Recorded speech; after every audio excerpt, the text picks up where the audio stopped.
Deutsch lernen mit Geschichten.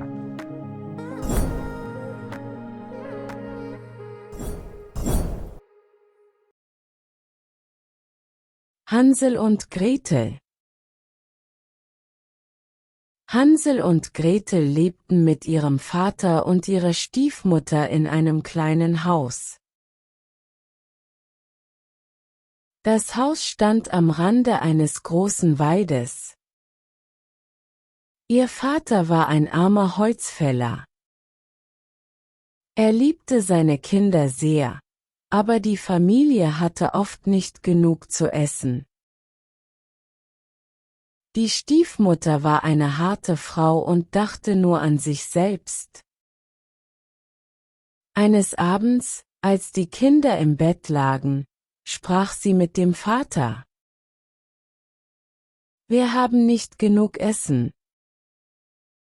Wenn wir die Kinder weiter füttern, werden wir alle verhungern.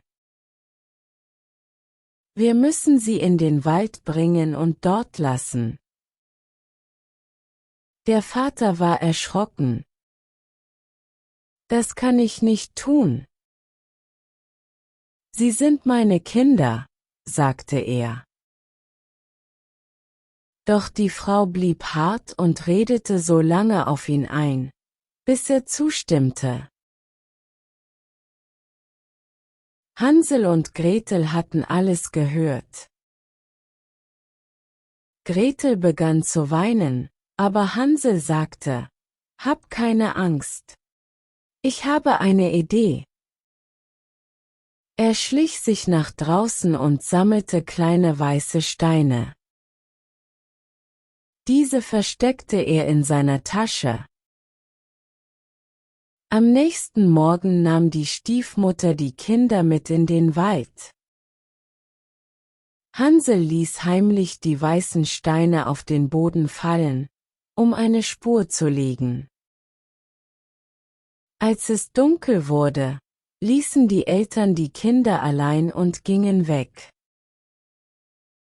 Hansel nahm Gretels Hand. Warte ein bisschen, bald scheint der Mond, und dann sehen wir den Weg. Als der Mond aufging, leuchteten die weißen Steine. Die Kinder folgten der Spur und kamen nach Hause. Der Vater war froh, sie zu sehen, aber die Stiefmutter war wütend. Wir haben kein Essen. Morgen bringen wir sie noch weiter in den Wald, sagte sie streng. Hansel wollte wieder Steine sammeln, aber die Tür war verschlossen. So nahm er am nächsten Morgen ein Stück Brot und ließ unterwegs Brotkrumen fallen. Wieder liefen sie tief in den Wald. Dieses Mal war der Wald noch dichter und dunkler. Die Stiefmutter und der Vater ließen die Kinder allein und gingen weg. Doch als Hansel und Gretel den Rückweg suchten, waren die Brotkrumen verschwunden. Die Vögel hatten sie gefressen. Sie waren verloren. Tag und Nacht liefen sie durch den Wald, suchten den Weg, aber fanden ihn nicht. Sie hatten Hunger und waren sehr müde. Nach 3 Tagen entdeckten sie plötzlich ein wunderbares Haus. Es war ganz aus Lebkuchen und Zucker. Das Dach war aus Schokolade, die Fenster aus Zuckerglas. Schau, Gretel, wir können hier etwas essen, sagte Hansel glücklich. Sie brachen ein Stück vom Dach und einen Keks aus der Wand. Plötzlich ging die Tür auf und eine alte Frau kam heraus. Sie lächelte freundlich. Ach, liebe Kinder, wer hat euch hierher gebracht? Kommt rein. Ihr sollt es gut haben. Hansel und Gretel folgten der alten Frau ins Haus. Sie gab ihnen viel zu essen und ein weiches Bett. Doch die alte Frau war eine böse Hexe. Sie wollte die Kinder fangen und essen.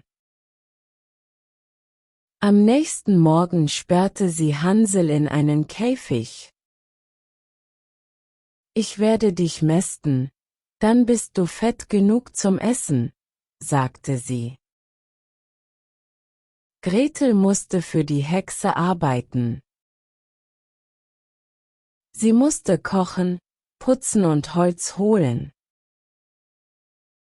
Jeden Tag fragte die Hexe Hansel: Zeig mir deinen Finger. Ich will sehen, ob du fett genug bist. Aber Hansel war schlau. Er zeigte ihr einen dünnen Knochen statt seines Fingers. Die Hexe konnte nicht gut sehen und dachte, er sei immer noch mager.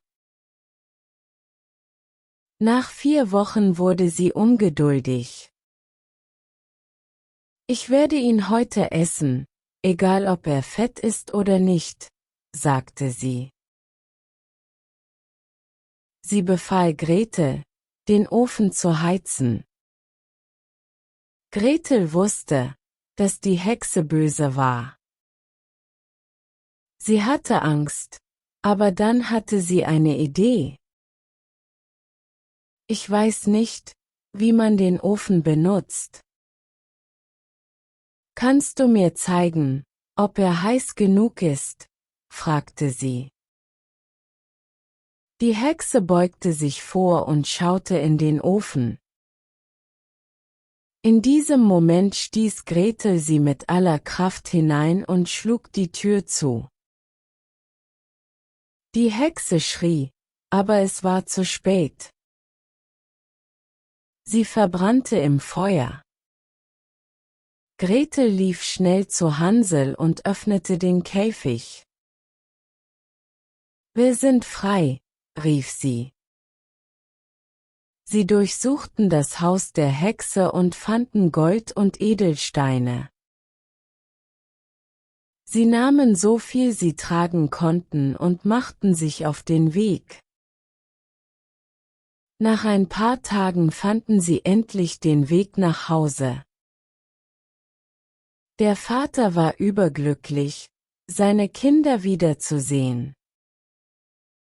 Die böse Stiefmutter war inzwischen gestorben. Hansel und Gretel gaben ihrem Vater das Gold und die Edelsteine. Von da an lebten sie glücklich zusammen und hatten immer genug zu essen. Nie wieder mussten sie Hunger leiden oder Angst haben. Und so lebten sie glücklich bis ans Ende ihrer Tage. Wenn Sie zufrieden sind, vergessen Sie bitte nicht zu liken, zu teilen, zu kommentieren und zu abonnieren. Auf Wiedersehen!